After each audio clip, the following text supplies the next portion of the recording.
Assalamualaikum warahmatullahi wabarakatuh. Salam sejahtera bagi kita semua. Bertemu lagi dengan saya Yunita Puji Lestari. Di modul 3 ini kita membahas tentang fungsi dan juga relasi. Nah, di modul 3 ini temanya adalah berkaitan dengan EKTP atau KTP. Mengapa demikian? Mari kita simak. Oke, di modul ini mengulas tentang penerapan konsep fungsi sebagai pemetaan seperti pemetaan identitas penduduk melalui program EKTP atau KTP elektronik serta permasalahannya sehari-hari lainnya yang berkaitan dengan fungsi.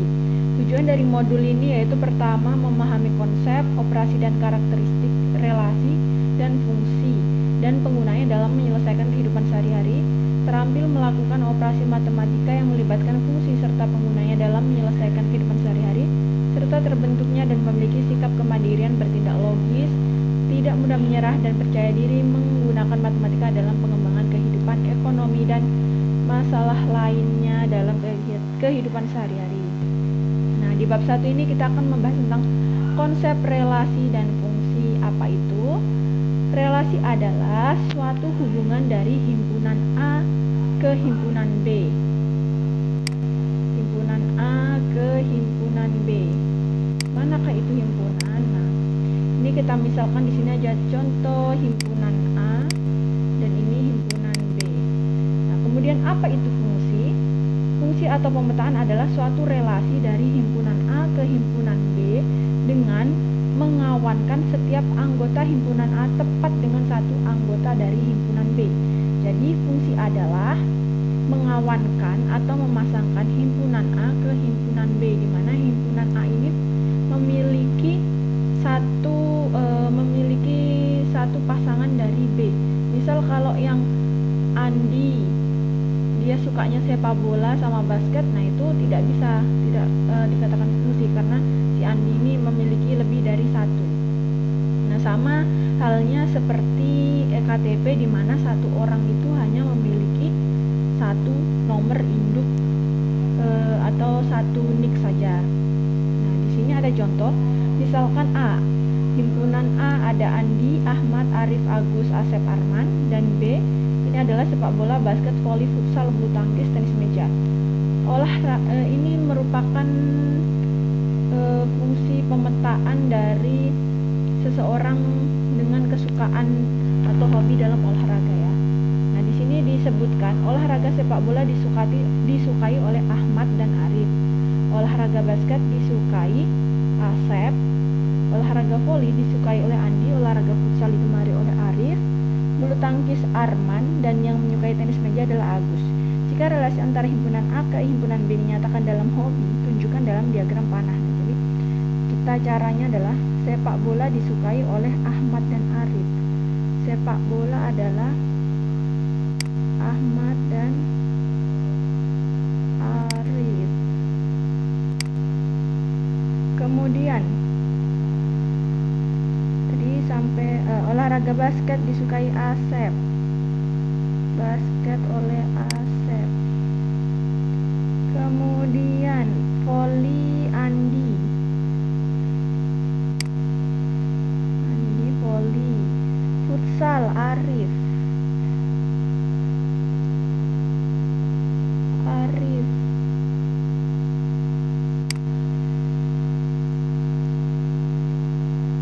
Jadi Arif ada dua ya, sepak bola dan futsal.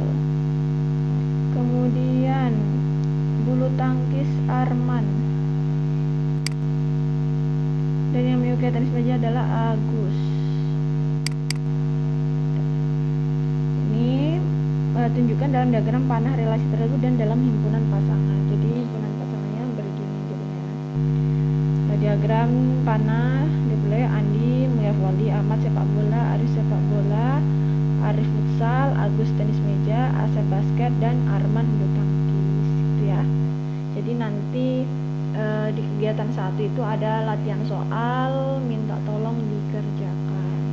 Di sini ada contoh 2, diketahui himpunan A yang berisi 1, 2, 3, 4, 5, B 1, 2, 3, 4. Kemudian membentuk relasi-relasi, di sini ada 4 bentuk relasi ada relasi 1, 2, 3, dan 4. Nah, sudah dibentuk menjadi 4 relasi ini. Pertanyaan sekarang, manakah yang merupakan fungsi dan manakah yang merupakan fungsi? Tadi ingat ya, fungsi adalah pemetaan suatu relasi dari himpunan A ke himpunan B dengan mengawankan setiap anggota himpunan A tepat dengan satu himpunan B. Ini masing-masing satu, oke, berarti fungsi. Ini juga masing-masing satu ya, fungsi. Ini masing-masing juga satu.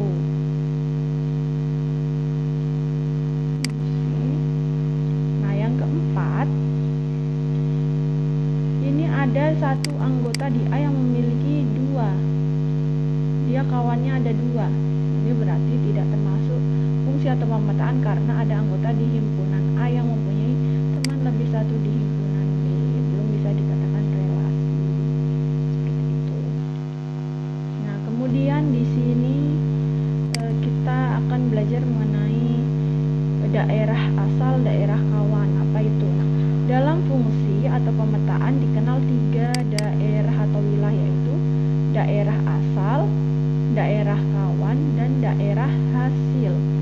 Secara sederhana untuk membedakan manakah domain, kodomain, dan rank dicontoh di bawah ini.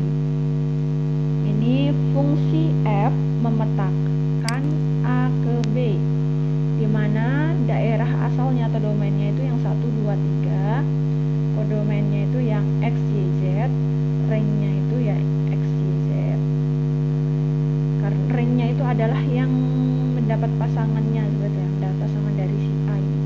Nah, kalau yang ini fungsi G memetakan P ke Q, domainnya ada A, B, kodomainnya ada 2, 4, 6. Ini daerah kawannya ada 2, 4, 6, tapi ranknya atau daerah hasilnya hanya 2 dan 6.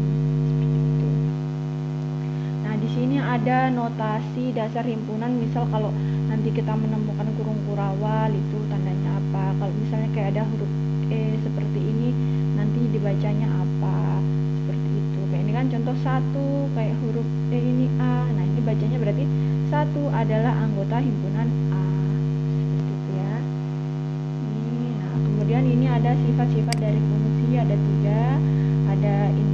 Ada injektif, subjektif, kemudian ada bijektif.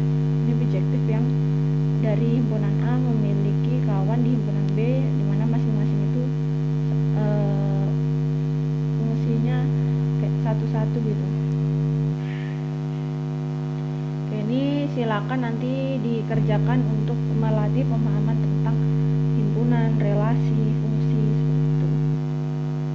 Nah, ini selanjutnya kita masuk ke operasi dan komposisi fungsi.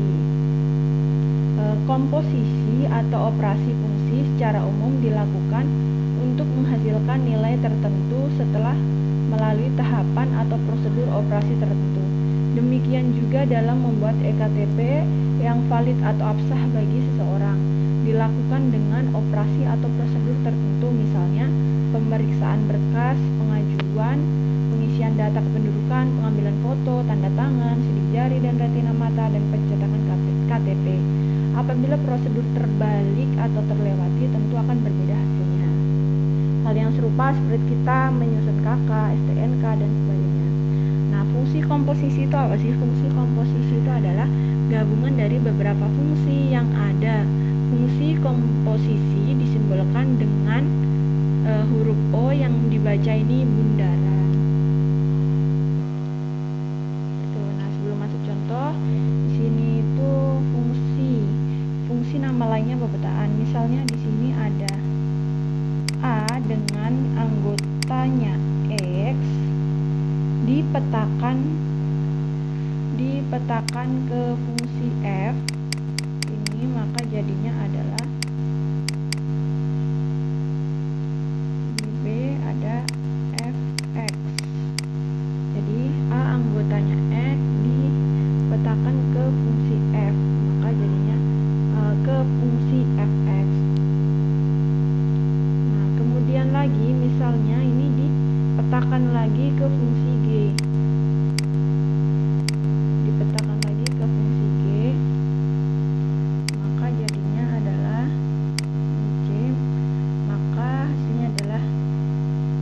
fungsi G memetakan fx seperti itu. Nah, ini kalau di bahasa matematikanya jadinya seperti ini, fungsi f bundaran G x, atau maaf ini salah ya, ini berarti G bundaran F, maka jadinya G fx.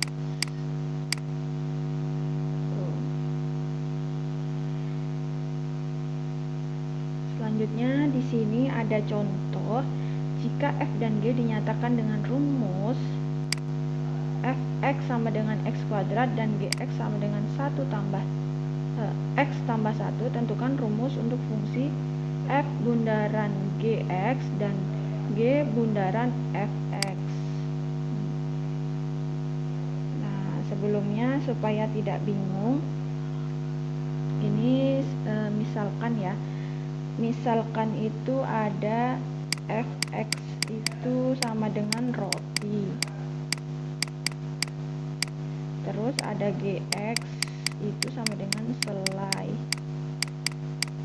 Nah, ini kan nanti terus di sini ada roti, terus ini selai. Nah, ini kalau dituliskan rumusnya jadinya f g x atau sama dengan adalah f bundaran g x. Jadi si g nya dimasukkan ke fungsi f itu tadi.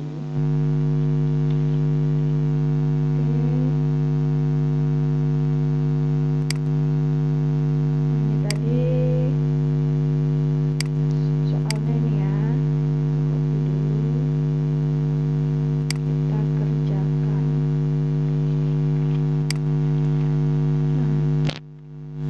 Ini kan diketahui fx sama dengan x kuadrat dan gx adalah x tambah 1. Nah, kita suruh menentukan f bundaran gx dan g bundaran fx. Jadi yang pertama adalah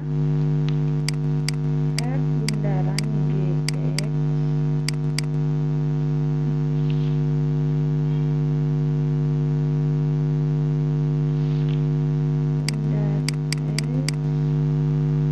ini sama dengan, kalau kita jabarin tadi, gx nya dimasukkan ke fungsi f nya tadi, berarti f gx. Kita masukkan dulu fungsi f tadi apa, kan di sini fx itu sama dengan x, berarti ini itu kalau dijabarkan sama aja kayak f x sama dengan x kuadrat. Jadi si gx nya ini tuh x kuadratnya, tapi gx kan punya nilai ini. Nah, jadi berarti ini tulis f x tambah 1, nilainya gx kan x tambah 1. Nah, fungsi fx nya ini apa? X kuadrat kan, nah, jadi dikuadratkan. Itu ini ya, maksudnya ini yang dikuadratkan ya, jadinya sama dengan x tambah 1 dikali x tambah 1 karena dikuadratkan. Ini sama dengan ini dikali ini, x kali x kuadrat, x dikali 1 x 1x kan, terus 1 dikali x tetap x, 1 kali 1 1. Ini sama dengan x kuadrat ditambah 2x tambah 1. Kenapa 2x? X tambah x 2x. Jadi ditemukan rumus fungsi f bundaran gx itu adalah x kuadrat tambah 2x tambah 1. Nah, selanjutnya ini yang g bundaran f x, ini berarti jabarkannya fx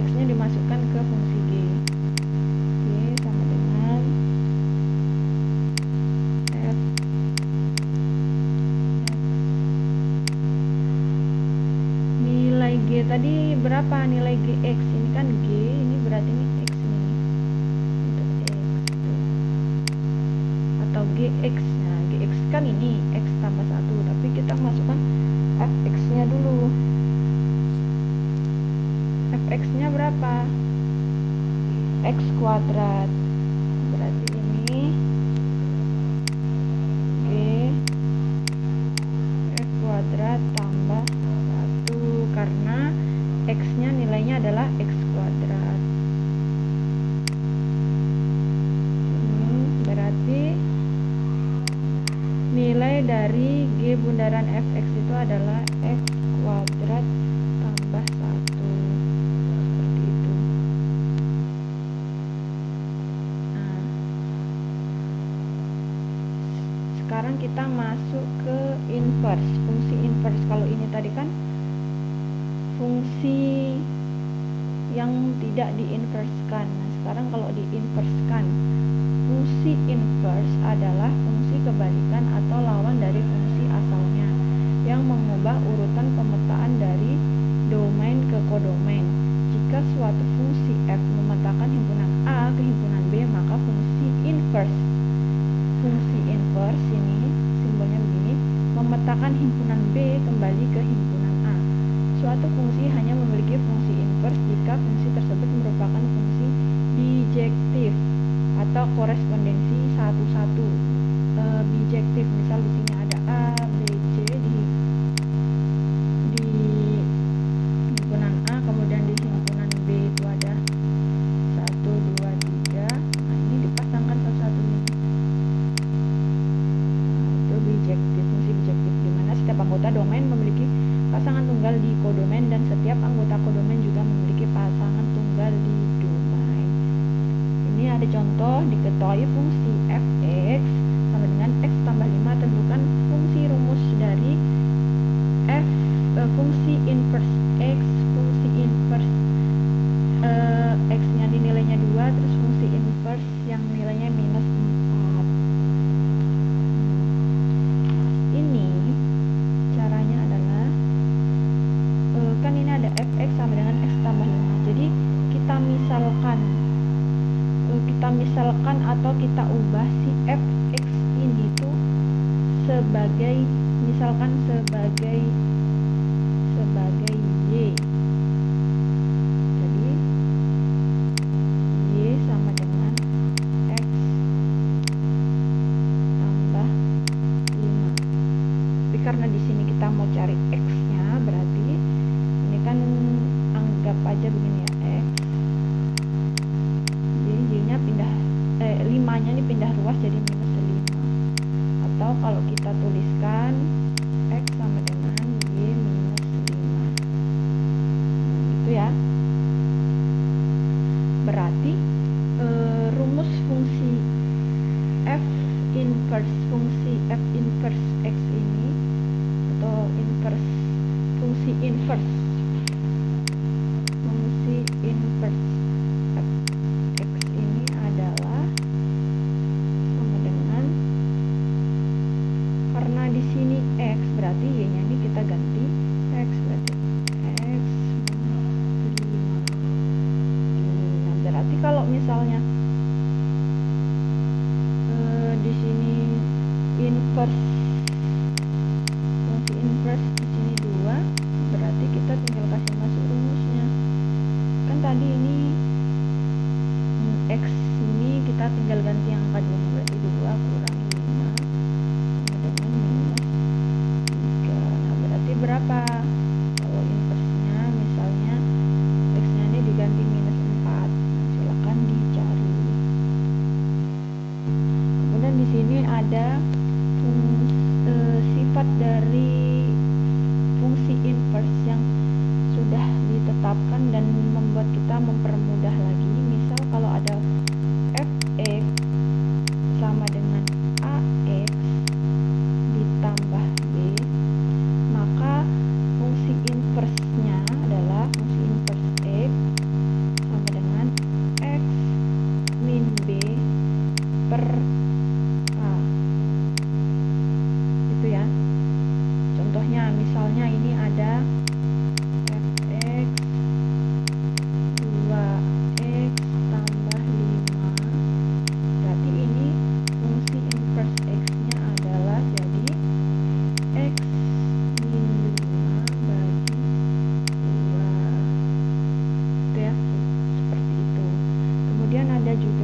cepatnya yang misalnya kalau fx sama dengan ax tambah b per cx tambah d. Nah, ini kalau dijadikan fungsi inverse x-nya jadinya minus dx ditambah b per cx. Nah, ini cara cepatnya seperti itu. Oke, untuk latihan soal silakan dikerjakan bagaimana cara menentukan rumus gx jika diketahuinya fx-nya 4x tambah 2 dan f bundaran gx 12x minus 2. Ini caranya nanti pakai yang tadi saya jelaskan. Oke, mungkin itu saja yang dapat saya sampaikan. Jika ada kesalahan, mohon koreksinya untuk bisa saya perbaiki. Sekian dari saya. Wassalamualaikum warahmatullahi wabarakatuh.